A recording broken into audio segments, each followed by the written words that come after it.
achieved.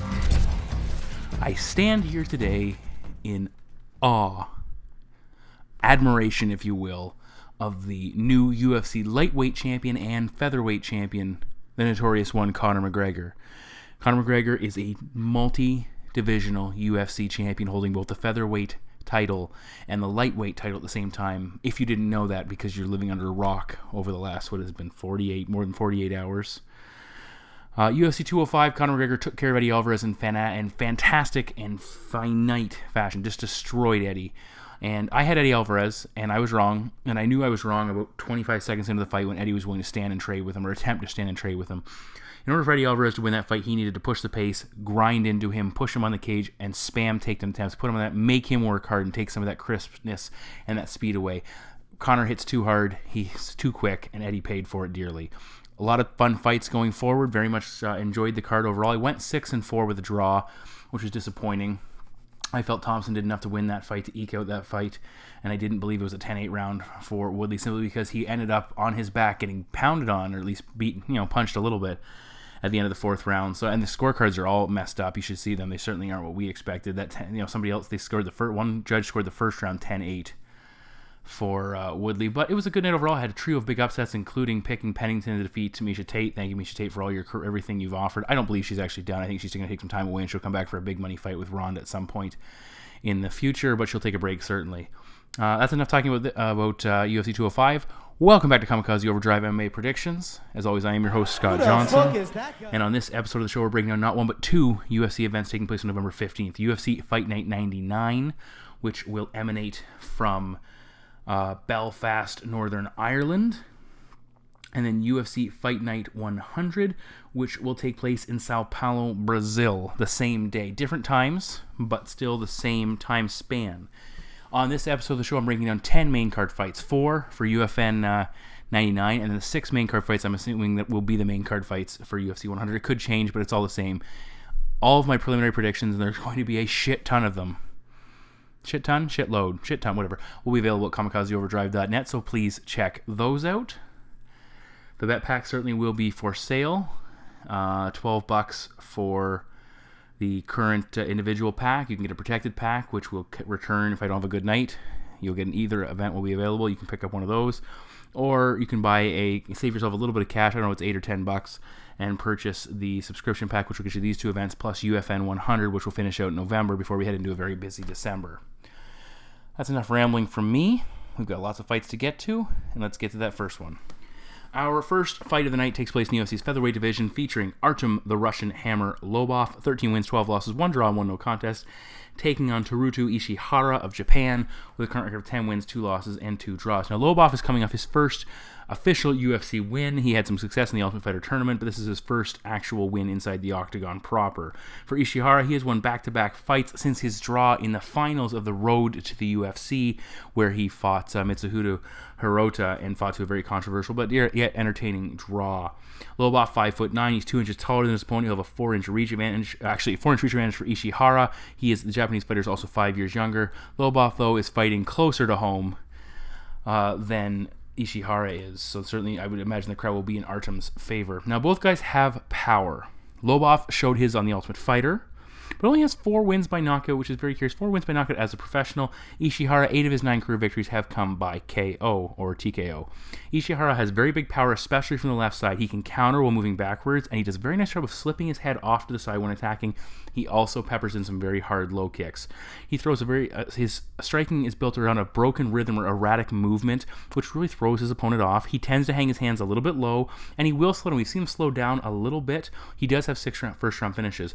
Now, keep in mind, he has been spending time now training with Team Alpha Male, which should improve his conditioning and should improve his counter wrestling to keep fights standing if that's where he feels he wants it to take place, which I can't imagine why he wouldn't. For Lobov, he's also a very unorthodox striker, uses a very vertical stance, also keeps his hands low, likes to paw with his right hand, throws a hard straight left and an uppercut as well. He will attack the body, and he'll mix in some leg kicks periodically. Artem is at his best when he can move forward and pin his opponent on the cage and throw his hands with relatively little space for his opponent to move. Simply overwhelm them, if you will. Unfortunately for Lobov, he is 5-9 in fights that go the distance. Does not employ a decision-friendly style. He has had issues with output in the past. He found more success against Avila in his last fight, closing the distance, but he really hasn't been able to recapture that Ultimate Fighter magic that he used to get to the tournament finals after originally being eliminated in the opening round. The way I look at this fight, Ishihara's style is the perfect counterpoint to what Lobov does well. Lobov is going to struggle to move forward against the constant lateral movement of his opponent, and Ishihara is going to be all over the cage, and Lobov's not going to know how to track him down. Additionally, with the way Lobov holds his hands low, and he tends to be the slower fighter, I would imagine, under these two men, he is going to be very wide open to getting cracked with big strikes, whether Ishihara is initiating the engagements or counter-striking. I think Ishihara eventually lands something, and my prediction is Teruto Ishihara to defeat Artem Lobov by TKO. Fight number 2 on the main card heads to the UFC's heavyweight division as the number 15th ranked Timothy Johnson, 10 wins and 2 losses, takes on the debuting former Bellator champion Alexander Drago Volkov with a current record of 26 wins and 6 defeats. Now, as I said, Volkov is a debuting fighter, former Bellator heavyweight champion. He also won 2 tournaments, one in which he captured the title, another in which he got a title shot. He lost his last 2 fights in Bellator by split decision to Czech Congo, and also losing to Tony Johnson. He went 6-3 in the organization, and also he went on to win and defend his the M1 heavyweight title prior to coming to the Octagon. For Timothy Johnson, he has 2-1 in the UFC, 2 wins over incoming European fighters in Abdurahimov and Tybura. So 2 guys that are European fighters who were both debuting, I believe. He defeated both of them. Physically, Volkov is a very big man, 6 feet 7 inches tall. He is 4 inches taller than Johnson. He'll have a 4-inch reach advantage, and he's also the younger man by 3 years. But despite that age, he has a massive experience advantage. 32 pro fights to just 12 for the American. Now, looking at Volkov first, he is a BJJ purple belt, a brown belt in karate, 18 wins by knockout, 1 loss in that category. He is 3-3 in fights ended by submission and 5-2 in the scorecards. He has a TKO loss to Vitaly Minakov in Bellator, and he has split decisions, as I said, against Congo and Tony Johnson. So he's fought very good competition for a heavyweight, which tends to not be the case this day and age if you're outside of the UFC.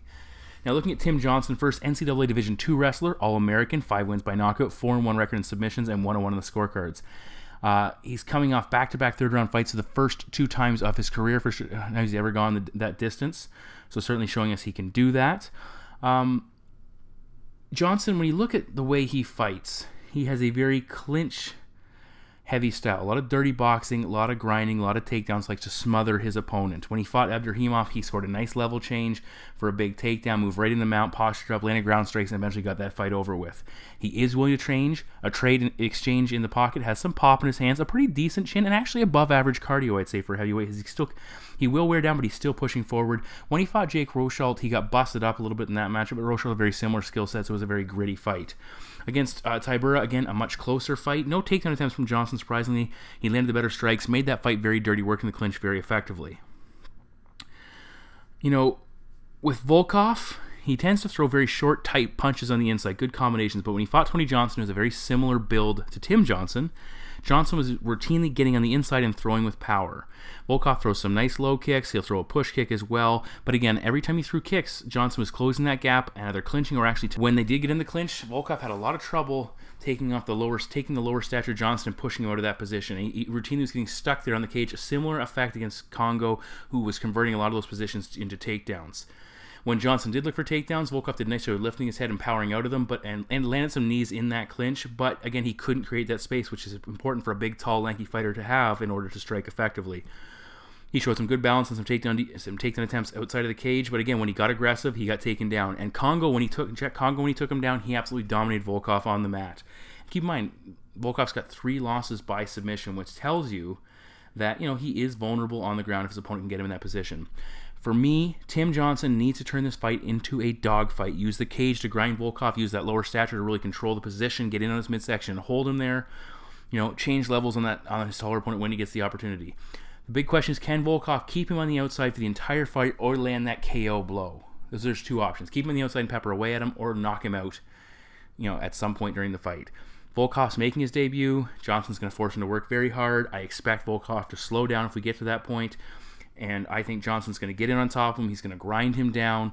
And my prediction is Timothy Johnson to defeat Alexander Volkov by, we'll go with decision in this fight. Moving now to the co-main event of the evening, we're in the UFC's lightweight division as Ross the Real Deal Pearson, 21 wins, 11 losses, and 1 no contest, takes on Stevie Braveheart Ray of Scotland with a record of 19 wins and 7 defeats. Now this fight was originally scheduled to take place between Pearson and James Krause. It actually was booked for July. Krause pulled out. He's pulled out again for this matchup. Stevie Ray is stepping in on approximately 3 weeks' notice. Pearson is coming off a loss where he fought at welterweight at UFC 201 against Jorge Masvidal. He is 1-3 in his last 4 fights and has just 4 victories over his last 11 outings. For Stevie Ray, he's coming off his first UFC loss. Actually, his first loss since 2013, so he's been on quite a run until he was defeated in his last fight. What we have here is a matchup of Scotland and England, which is interesting. It's taking place in Northern Ireland, so very interesting dynamic there. Physically, Ray, 2 inches taller. He's got a 1-inch reach advantage, and he is the younger man by 6 years. Now, looking at Ray's numbers first, he has 6 wins by knockout. He's got some power. 8-4 in fights ended by submission, but he's had clear issues on the mat, and we saw that against Alan Patrick. 5-2 in the scorecards. For Ross Pearson, 7 wins by knockout. The guy's got some pop in his hands, but he also has a bit of a questionable chin with 3 KO losses. He's had a couple fights where he's also been hurt in, and it just didn't finish that way. 5-2 in fights ended by submission, and an even 7-7 on the scorecard. So he's a 500 fighter when he goes to the judges. He's had some controversial losses. He's had some controversial wins, so it kind of all evens out, I guess, if you want to look at it that way. For Ray, he's got very good striking skills. He's a southpaw, which can throw guys off. He has an excellent counter right, which he used to floor Leandro Mafra. He throws a long right jab and then follows behind with a very straight and crisp left hand. He tends to paw with his right hand quite a bit and uses it to kind of gauge the distance. He has good footwork, very light on his feet. He'll throw some decent kicks as well. He is a BJ purple belt, but again, as we said, he has some defensive grappling issues, which he saw in his last fight. Alan Patrick smothered him. Ray had a few moments where he had success in the mat, but it wasn't enough, and Patrick got the win as a result. Looking at Ross Pearson, he has a variety of combat sport accreditations, including belts in Taekwondo, Judo, and BJJ, but he relies primarily on his striking and his boxing, if you will, as his big weapon. Now, the thing with Pearson, he tends to struggle to distance himself in close fights. He's a bit of a counter striker, which is very effective, but it allows his opponents to push forward. He has, good boxing skills with decent power. He uses good head movement and footwork. He throws a nice big leaping left hook, straight right hand as well. He'll go to the body and then come up over top, which is how he knocked out Sam Stout. As I said, he can counter very effectively, but again, his opponents are allowed to lead the dance, and as a result, when you look at his statistics, his strikes landed per minute is almost identical to his strikes absorbed. So in close fights, it's very difficult for him to distance himself because he's getting hit almost as much as he hits his opponent. And actually, when you look at those numbers, he has been outlanded in a large number of his recent bouts. And in the fights where he gets the better of the striking exchanges, it's by a much closer margin, which leads me to believe he could look to use his wrestling in this fight, or at the very least, try and clinch up with Ray and control him in that position, but try and drag this fight into a position where Stevie Ray clearly has a point of vulnerability. When you look at Ray, he is 2-3 in his last 5 fights to go 3 rounds or more. And he, again, his only UFC fight to go the distance in which he won was against Mikhail Labout. He did okay. He landed 48 strikes overall in that fight, but Labout and Pearson certainly not on the same level. So the other question is, how does Ray hold up over short notice against an experienced, battle-tested opponent? That's a very good question. But when you look at Ross Pearson, his last 2 wins came via controversial split decision, which very well could be the case here. He has 4 straight KO wins prior to that, all against very chinny opponents. The last solid fight he picked up that was clear cut against a not chinny opponent came back at a complete performance, we'll call it. Came all the way back at UFC 141, which he won by decision against Junior Asuncao at featherweight, no less. In this fight, what I'm going to do, I'm going to go with the guy with the better chin and the younger man. And in addition to that, Pearson, for his game plan to really be effective, he has to go out of his comfort zone and utilize his wrestling, and that can create problems. I don't like relying on a fighter that needs to go beyond what they're used to doing. Ray is the faster fighter. He uses more movement. He needs to remain constant with his output, do damage when he gets the opportunity, and my prediction is Stevie Ray to defeat Ross Pearson, and what I'm expecting to be a very close decision. If he doesn't, he could catch him with a knockout, but I think Ray takes it by decision. We move now to the main event of the evening, and it is a rematch, the first of 2 main event rematches on the day. Is the 5th-ranked Gegard Mousasi in the middleweight division, 40 wins, 6 losses, and 2 draws, takes on the 10th-ranked Uriah Primetime Hall with a current record of 13 wins and 7 losses. The main event for this card was originally scheduled to take place between Gunnar Nelson and Dong Hyun Kim. That fight got canceled. These guys stepped up and took the fight in its place. Now, this is actually a rematch from September 2015, so not that long ago, just over a year ago. Hall took that fight on short notice, replacing Rowan Carnero, and we'll talk about that in a moment, how it played out, but certainly should be interesting to see how this one goes in comparison to that fight. Coming into this matchup, Hall has lost back-to-back fights to Robert Whittaker and Derek Brunson. Brunson taking him out via TKO. And that was the first time Hall's been knocked out since his loss on the regional circuit to Chris Weidman. Mousasi is coming into this fight riding a 3-fight winning streak with a decision over Leites, then back-to-back knockout wins over Thiago Santos and Vitor Belfort in his last fight. Now, since they originally clashed, they have taken drastically different paths. For Mousasi, that fight was actually his only loss over his last 6 bouts.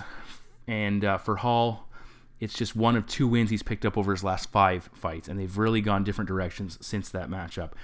Physically, Mousasi 2 inches taller, Hall of a 3-inch reach advantage, and Mousasi is 1 year younger.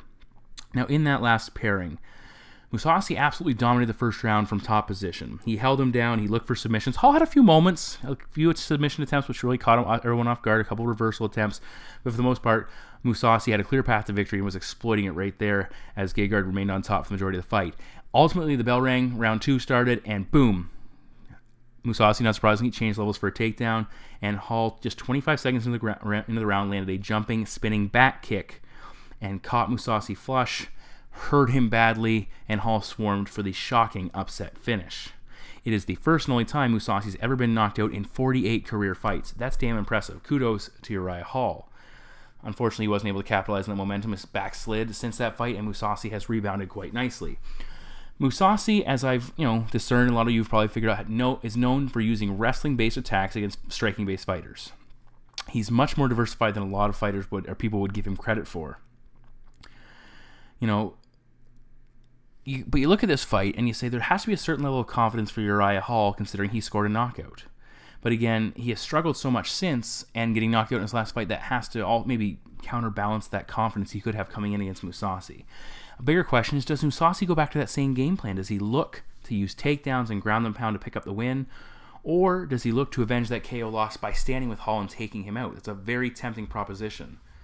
Some people will look at him, if he beats him on the ground, say, well, you played it safe. You took a guy who knocked you out and held him down for 3 rounds. So it's very interesting to see psychologically how that plays out. Looking at Uriah Hall's win, though, I don't want to call it a fluke, but it was a product of a freak event that will be hard to replicate. Let's put it that way. Despite that, Hall is exceptionally dangerous. He has a lot of weapons, but, his chin is a bit of a question mark. He must be I would say he's getting a little bit gun shy of late. He tends to be a little bit, slow to pull the trigger at times, at best of times.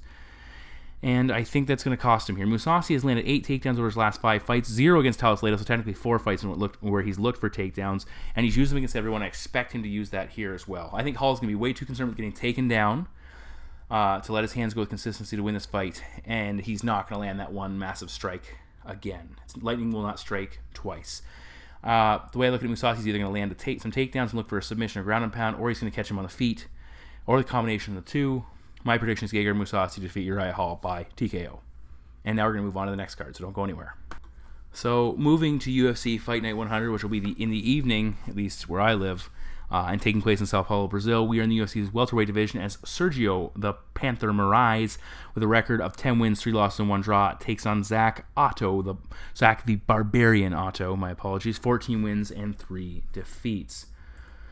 Now, Otto's replacing a Michael Graves on short notice. He's had roughly a month to prep, so it's not super short, but still, it's not a full camp. He actually fought in early October, so he's relatively, the turnover's pretty quick for him, and actually it was a short notice debut in which he defeated, I would say, uneventful at times fight and very competitive.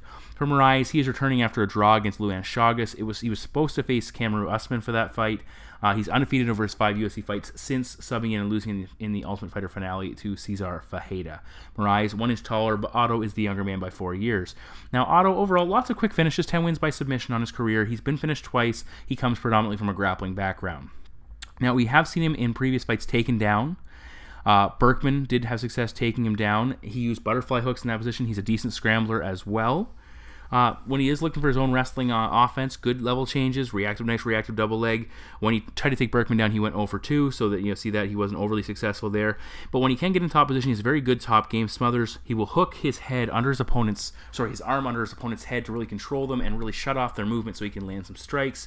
And he'll look for elbows to possibly set up submissions, and he's very, multifaceted from top position. Now, I did see him make a couple positional mistakes in regional fights that cost him positioning, actually got his back taken, which is certainly concerning, especially against a fighter the caliber of Sergio Marise. On the feet, he outworked Berkman for the most part. He throws a lot of strikes from the right side, and he's a willing combatant on the feet, but certainly isn't his strongest aspect of his game. For Marise, an exceptionally talented grappler. Just 2 submission wins in the UFC, 7 overall in his career, 6 of those coming via choke. Not great takedown numbers, though. 1.43 takedowns per fight at a 30% completion rate. He relies frequently on his opponents to make mistakes or willingly take him to the mat and see how it goes from there. Now, he only needs one chance, though, once he hits the ground to shut that fight down. The problem is he tends not to commit to his grappling. He tends to be one of these guys who wants to stand and bang and not go to where he has a clear advantage. He was getting punished on the feet by Omari Akhmedov in a fight that was one of the few I got wrong on that night. And Marise came back. I had Akhmedov. Marise came back and landed a knockout, the first of his career. So he is capable on the feet, but certainly not something he wants to really test himself routinely if he expects to win. I look at Otto and I say, how does he respond to that trip to Brazil, that ravenous crowd? It's a big pressure thing for a fighter who's relatively new to the UFC. And in this situation, one mistake certainly can cost him. If Otto stays on his feet, he could potentially outpoint Marise and just outwork him for the duration of the fight. But Sergio is very aggressive, and Otto's chin is a question mark. I've seen him get knocked out with a relatively basic strike. And I think in Brazil, Otto would need a one-sided win to take a decision. He's going to have to dominate that fight. In order for him to dominate a fight and make it a clear decision win, he's going to have to take the fight to the ground and use some grappling.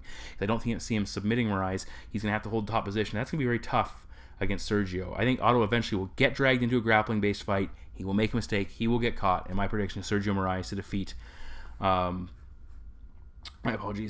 Zach Otto by submission. Up next, we've got welterweights as 11-1 Warley Alves takes on the Nigerian Nightmare Kamaru Usman with a current record of 8 wins and 1 defeat. So both a pair of one-loss fighters squaring off here. This is a battle of tough winners, quote-unquote. Alves winning the Ultimate Fighter 3 season at middleweight. Usman beat Hader Hassan in the finals of the Ultimate Fighter, American Top Team versus Black Zillions. It really wasn't a final. It was the final fight, but it wasn't the traditional tournament-style match. But nonetheless, he was considered the victor. Alves is actually coming off his first career loss, which he lost to Brian Barberino at home in very shocking fashion via decision where he got outworked. Ultimately, he slowed down and got outworked in that matchup. For Usman, he took out Alexander Yakovlev via decision in his last matchup. He improved to 3-0 in the UFC, including a pair of decisions. For Usman, 1 inch taller, 4-inch reach advantage, and Alves, though, is the younger man by 4 years. Looking at Kamaru first, he's an NCAA Division II wrestler, 5 wins by knockout, 1-1 in subs, 2-0 in the scorecards, those 2 wins I just mentioned. He lost very early in his career, which tends to be something that helps fighters out. They get rid of that pressure of being undefeated, and they kind of learn and develop and realize, I can be defeated on any given night. I need to be sharp all the time. I like that. Predominantly, his attack is focused heavily on his ground game. 17 takedowns spread almost evenly over 3 fights. Clinch fighting takedowns to break down Hader Hassan was essential to that victory there. He eventually set up an arm triangle with his, just beating him down and busting him up on the mat. Lots of different takedown techniques. He'll use clinch-based takedowns. He'll shoot from the outside for a single. He'll switch up to a double, drive through his opponent. Very good at taking him to the mat. When he fought Leon Edwards, though, he struggled early to get that fight to the ground, but he just kept chaining takedown attempts together. Eventually, he was able to elevate him and put him down, which was very impressive. Strong top control, hard strikes, constant punches, top position, forces his opponent to defend, carry his weight, just wears them out. His striking is a bit of a work in progress, but he's shown improvement. Short punches, elbows, knees in the clinch, fake takedown to set up strikes. He's a very capable athlete who I expect to see constant improvement from. Traditionally, and I think in this fight, the threat of the takedown is going to make it hard for his opponent to let his hands go because they know once they open up, they can get planted on their butt. That's not a place you want to be. Now, looking at Warley Alves, he has 6 wins by submission, so if you go to that ground, it's not going to be all sunshine and pancakes, if you will. Is that a saying? No, it's not, but it is now. 4 wins by guillotine. Last 4 victories actually by guillotine. Coming off his first career defeat, as I already mentioned.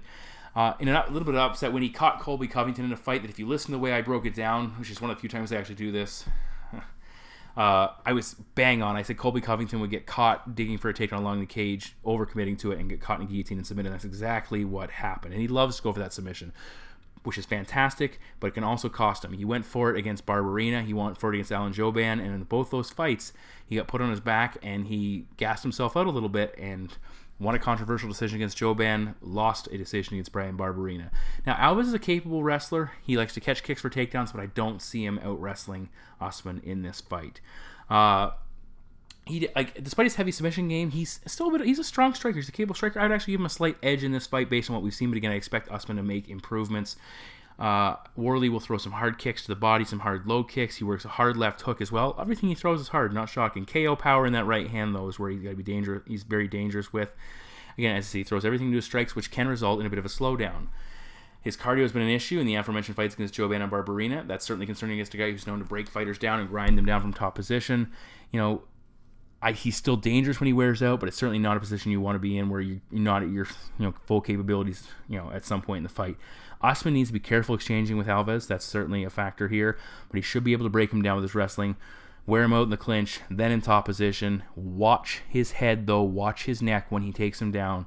My prediction is Kamaru Usman to defeat Warlley Alves by decision. Fight number 3 in the Brazilian main card takes place in the UFC's middleweight division and features a pair of top 15 ranked fighters as the 11th ranked former title challenger Thales Leites, 26-6-0, takes on the 15th ranked Krzysztof Jotco of Poland, and unfortunately I don't have Jotco's record listed, but it's darn impressive. I believe he only has 1 loss. I should have written it down.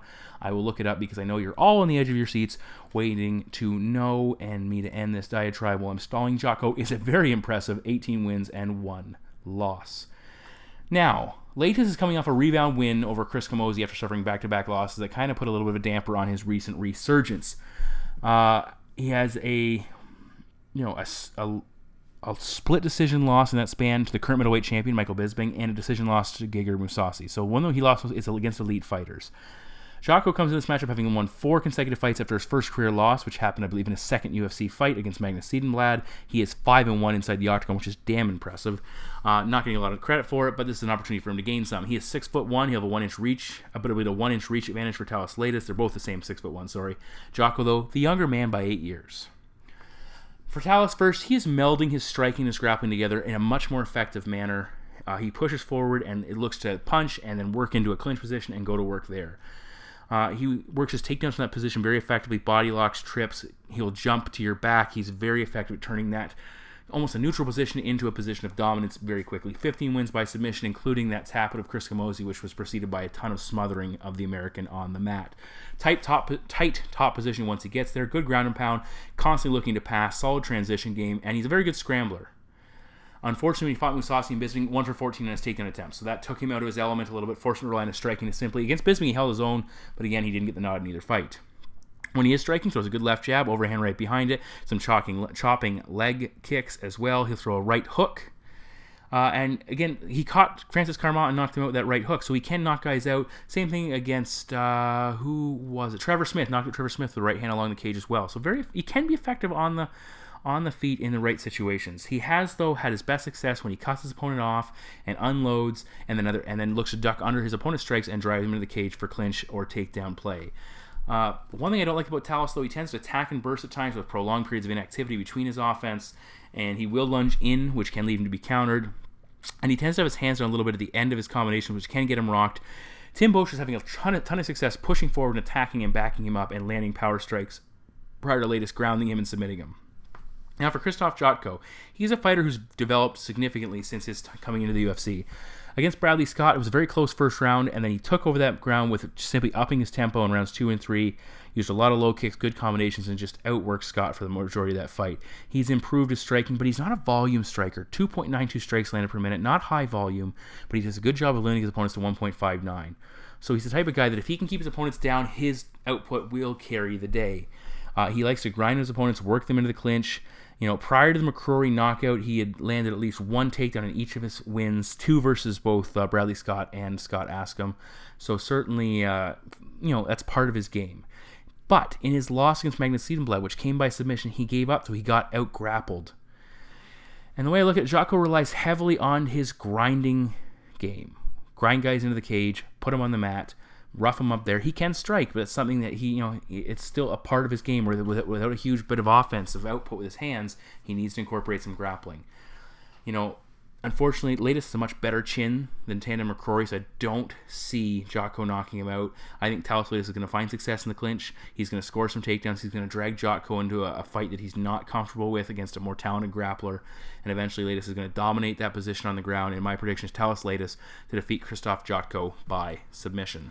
Up next, we have the women's strawweight division on showcase as the former title challenger and number 1 ranked College of Gadelha, 13 wins and 2 losses, taking on cast iron Courtney Casey with a current record of 6 wins and 3 defeats. Now, Gadelha is coming off a title fight loss, so we have that post-title fight letdown scenario in play, which got me a big upset win as I picked Raquel Pennington to defeat Miesha Tate. It also cost us with Chris Weidman against Yoel Romero. I banked on Weidman also rebounding from his first loss to kind of cancel out that scenario. Not the case. But again, Frankie Edgar. Edgar seems to be impervious almost to those fights. He's the new Uriah Faber. Can't win title fights, unfortunately, but beats the shit out of everybody else. I'd like to see him go to 135 just for shits and giggles.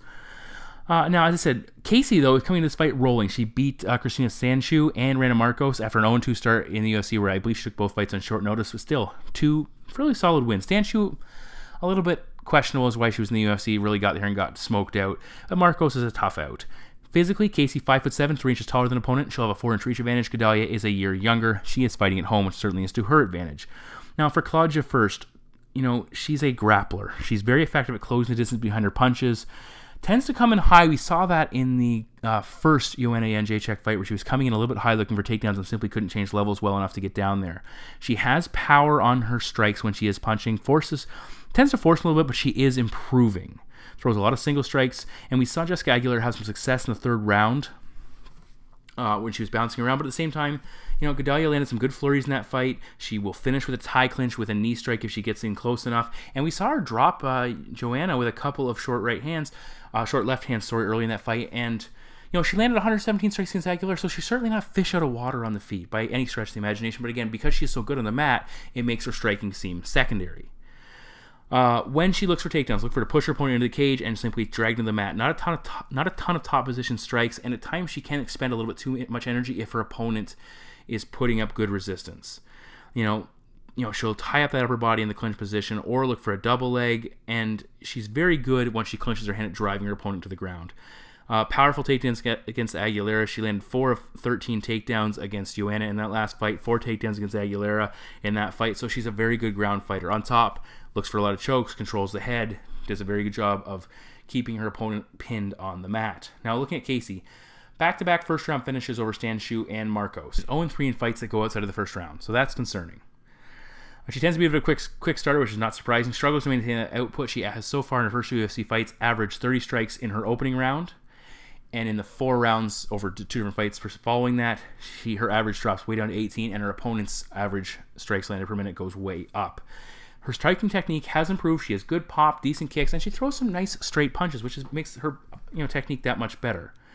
When she fought Sanchu, she landed several straight right hands that hurt her and eventually finished her off once the fight hit the ground, and she landed some big takedowns for top position. She did give up multiple takedowns in the Jojo Calderwood fight, which cost her.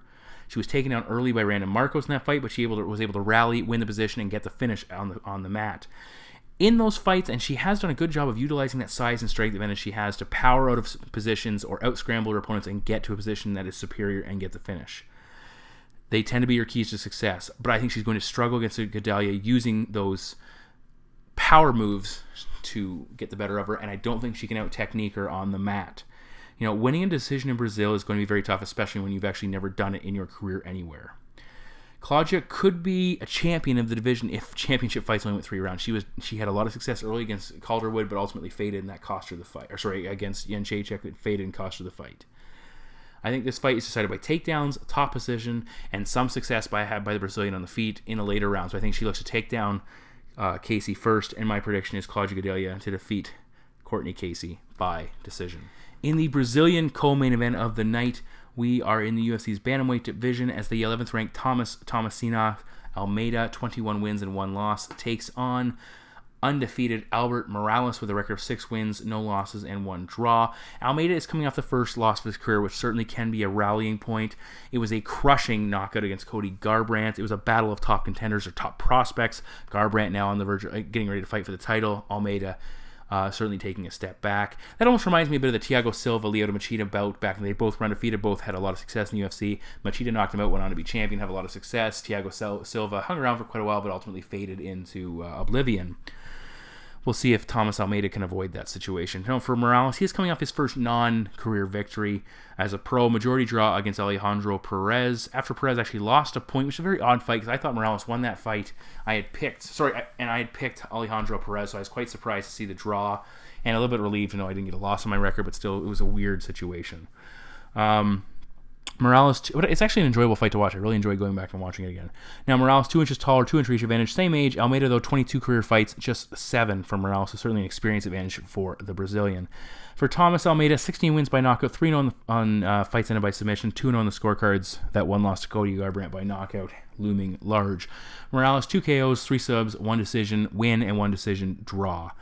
Looking at Morales first, he has fought on a lot of big stages. He's fought in the World Series of Fighting. He's fought in Bellator, RFA, BAMMA. Despite the fact he doesn't have a ton of experience, quantity-wise, he's had some quality experience as far as where he's fought. He already has the UFC debut under his belt. But still, he's gone from opening the prelims to co-main eventing a fight in Brazil. So big changes. He is a BJ purple belt. Decent ground skills in one of his final pre-UFC bouts where he cut through his opponent, landed some big ground and pound, and ultimately finished him with a triangle. He's very aggressive on the feet. He throws a snappy left jab when he is working effectively. Not a great combination striker. Throws more flurries than anything else. He tends to throw a lot of flurries in response to getting hit. It's almost, like I'm going to get it back, and that can lead you to some bad habits when you're exchanging on the feet. Straight right hand is very effective. He does use it to counter. When Perez would throw low kicks, we'd see him come with that straight right hand to counter. He throws some very hard leg kicks, chopping both inside and outside of his opponent's leg, and he has some decent pop in his strikes overall. Against Perez, he was very effective at controlling the center of the cage early on, did a good job of forcing Perez backwards, forcing him to fight with his back off the cage, and that was very effective. But again, he didn't use his jab in that fight, and he was getting cracked with a lot of counters because he was throwing a lot of naked techniques, which is certainly not something you want to do against a capable striker like a Thomas Almeida. He tends to leave his chin open as well when attacking. A lot of offense, not a lot of defense. Trouble in the third round against Perez when Perez started to open up and force the attack and push him. And that's something that I expect to see here. Now, Almeida, he's an exceptionally lethal striker. Very calculated, covers up well, looks for openings, can be very effective at counter-striking as well. He starts low, will rise up with a left hook. I said good combinations, hard leg kicks, elbows, knees. He's a multifaceted, very dangerous fighter. Once he gets in close, look for him to use elbows. He'll shoot a straight right over top of his opponent's hands very effectively. Again, snakes it out there, very powerful, very quick. When he took out Ishihara, a veteran fighter, he landed big combinations to knock him out. He dropped Brad Pickett with a step-in elbow and a jumping knee for the eventual finish. But in that fight against Pickett, he was tested. He was hurt. He was standing in front of him, got cracked with a left hook, broke his nose. He was trading with Pickett in that matchup and certainly took a lot of damage. Dropped a couple of times, actually. And, we saw him, he got hurt by Pickett. He actually got hurt by Anthony Burchak as well in that fight and KO'd by Cody Garbrandt. So you start to wonder, is his chin all that great? Garbrandt was hitting him when he was moving forward, putting pressure on him. We saw at times Almeida seemed a little bit hesitant. He was getting cracked with the right hand routinely and turtled up and ultimately got finished from that. Burchak stunned him though, was able to, we saw Almeida rallying that fight, but still he was under pressure and getting hit, and that's certainly concerning. And Burchak was routinely getting the right hand through as well, so that was a weapon that Morales might look to use. I think Morales could find success with power and aggression. Is going to make a fight out of this, and he could very well knock out Thomas Almeida with that method. But he tends to open himself up to counter strikes, and I think Almeida is going to rally from that first career loss. He's very quick with his counters, which is an effective maneuver against a guy who's all offense and very little defense. And I think he's going to land something big. And my prediction, I look for that right hand to sneak his way through. My prediction is Thomas Almeida to defeat Albert Morales by knockout. And now in the main event of the evening in Sao Paulo, we're in the light heavyweight division. Another fight that's been altered. The 4th-ranked Ryan Darth Bader, 22-5-0, takes in the 9th-ranked Antonio Rogerio Nogueira, or Little Nog, if you will. 22 wins and 7 losses. Now, this is actually a rematch from all the way back at UFC 119 in 2010, which I correctly predicted. Bader winning by decision. In that fight, Bader landed 42 significant strikes. Nogueira landed just 29. Bader, though, landed 5 takedowns to certainly control the majority of the action, or at least score points when needed. Since those fights, Bader had back-to-back losses against... It was his first career loss, I believe, against John Jones, and he also lost Tito Ortiz in a stunning upset in the following fight. But overall, he's gone 9-5 since that fight. For Nogueira, he immediately lost to Phil Davis, and overall has gone 3-3, so certainly not nearly as active. Originally, this fight was scheduled to feature Little Nog and Alexander Gustafsson, which actually been scheduled on multiple occasions and has fallen through. So Bader's coming in with about a month and a half to prep for this matchup. So a good chunk of time, certainly not a full camp, but much better than a couple of days. 1-inch reach advantage for Nogueira. Bader is the younger man by 7 years. Now, in that first fight, the striking exchanges were fairly even. Bader made the difference, I said, with his takedowns, top control, and strikes. What I saw, though, is Bader was pushing forward a lot, swinging kind of wide-ranging hooks, and Nogueira was coming clean down the middle and landing shorter but more effective strikes. And in that fight, Bader looked a little bit sluggish at times, and his takedowns, it seemed like that's all he had to rely on at moments, and he was struggling to keep Nogueira down, but ultimately he was putting him down enough to score the points, get back up, and do it again. Nogueira comes from a boxing and BJJ background where he is a BJJ black belt. But he has focused mainly on his striking in his UFC run.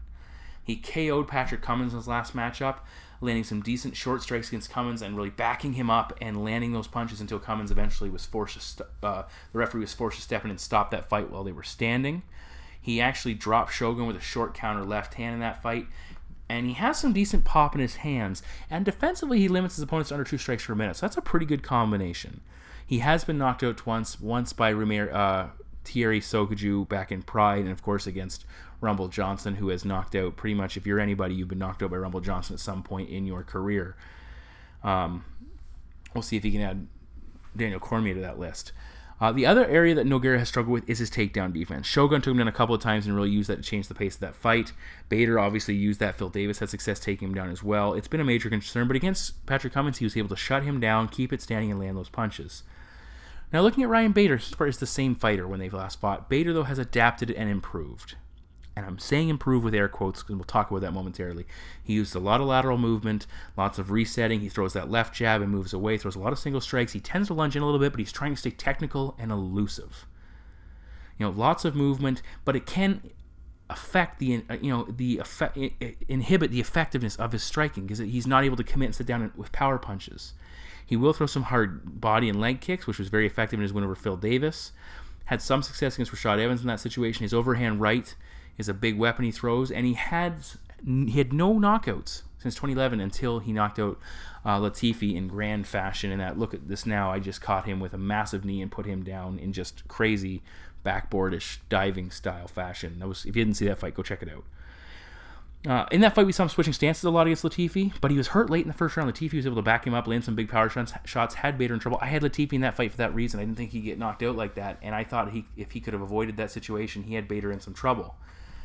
Bader tends to move forward at times with his head up a little bit. He will tuck his chin, but not always. He lets that slip away a little bit. And when he fought Rashad Evans, he was getting backed up with Evans once Evans committed to moving forward. I had Bader to pull the upset in that fight. I was very happy with his performance, but it certainly wasn't flawless. At times, his elusiveness tends to make him look like he's running away, and that certainly does not hold well with the judges. He's evading strategically, or he's just getting the hell out of dodge. It sometimes seems like the same thing. In this fight, Bader needs to use his wrestling. Avoid standing with Nogueira as much as possible. This is a short notice fight, though. Could that cost him in the cardio situation?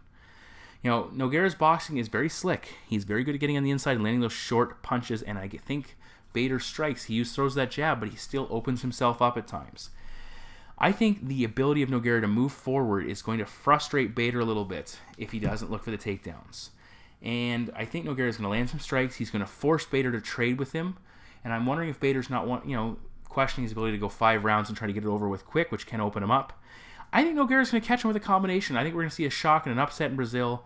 He's going to catch Bader with a combination on the feet. Bader's going to feel the pressure of fighting in Brazil. It's going to cost him. And my prediction is Antonio Rogério Nogueira to defeat Ryan Bader by knockout. So those are my 10 predictions for UFC Fight Night 99 and 100's main cards. All of my preliminary picks, and I believe there's going to be 16 of them now that I look at it, available at kamikazeoverdrive.net. They're going to be very short and right to the point because we had a lot of fights to get to. Additionally, the bet packs, I will be very straightforward with them. I'll do my best to get them all up as quickly as possible, but tune in early or late, hold on late Friday night if you're getting the, I'll obviously get the Bader ones done first, and then I'll get the Nogueira ones done second. So I'll do my best to get everything done, get everything posted. Thank you as always for tuning in. I saw a lot of thumbs up on that last video, and I really appreciate that. And it wasn't the best record overall, but there were a ton of upsets. I nailed several of them. Had the Thompson fight gone my way, certainly would have helped out. Had Thiago Alves made weight. Probably he was having success, and you could tell if he had been at 100%, the fight might have been a little bit different.